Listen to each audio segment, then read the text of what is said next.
The next concept I want to talk about is this idea of genetic variation. So meiosis helps with this genetic variation. What I really mean by that is just having a lot of different genetic material that could potentially be passed down to your offspring, and that's kind of mixed up in different ways. So not all my sperm is the same, not all my eggs are the same, depending if I'm male or female, because of meiosis and some events that happen during meiosis. In addition to random fertilization, I have genetic variation. I can pass down my genetic material in different ways to my offspring.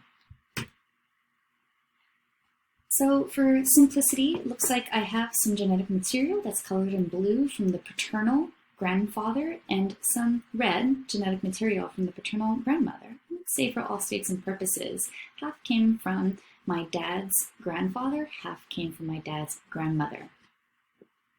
Okay, same idea for the mother as well, from her parents. Through the process of meiosis, my dad halved his genetic material and created a single set of chromosomes. So both of these homologous chromosomes are not going to be passed down to the offspring, only one set.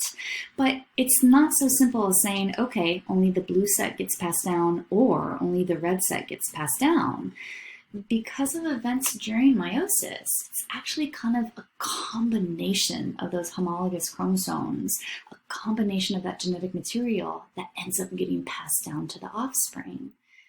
So in humans, 23 pairs of chromosomes come from the dad, and it gets mixed up with this homologous pair in such a way that I just described.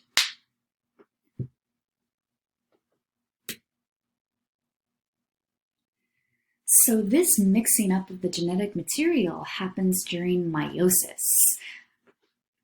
The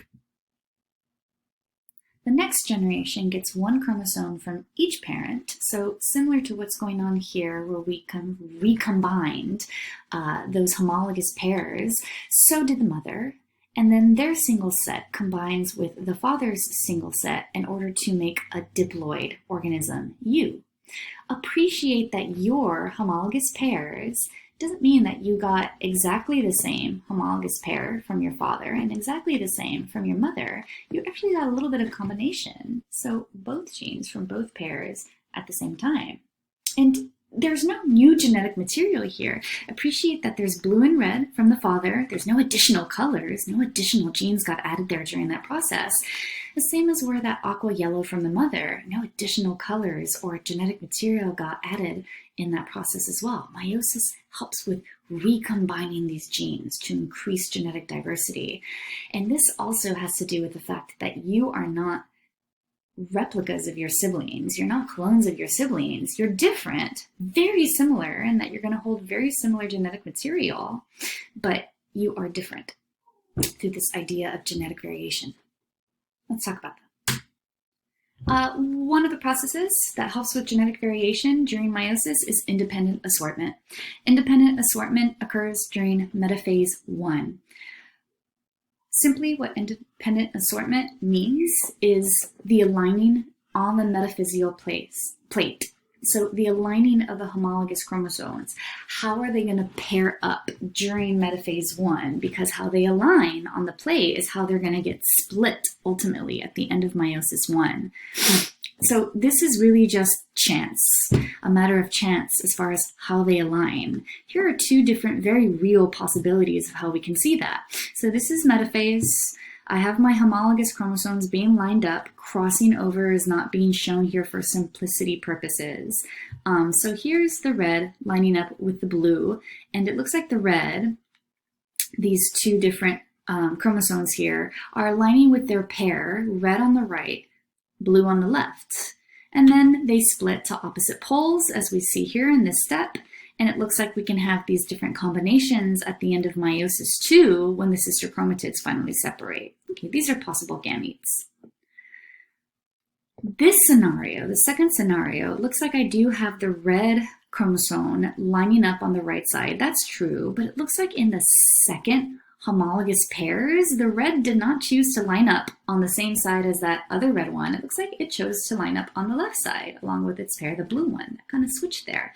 Because of that randomness, that chance, now at the end of meiosis II, we actually see that these gametes are going to be very different from the other gametes because we actually had the pairs of homologous chromosomes lining up randomly, differently from the first possibility. And so then that split to opposite poles is going to occur differently in this scenario. Crossing over, as I've discussed, is another event that's going to contribute to genetic variance. This occurs during prophase 1 of meiosis.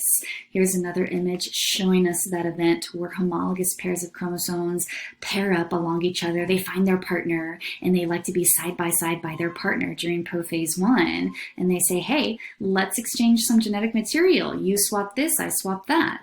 That way, when we're going to separate eventually during the events of meiosis, I can actually take that genetic material with me and you'll take mine. And this is going to increase the diversity of genetic material in those gametes.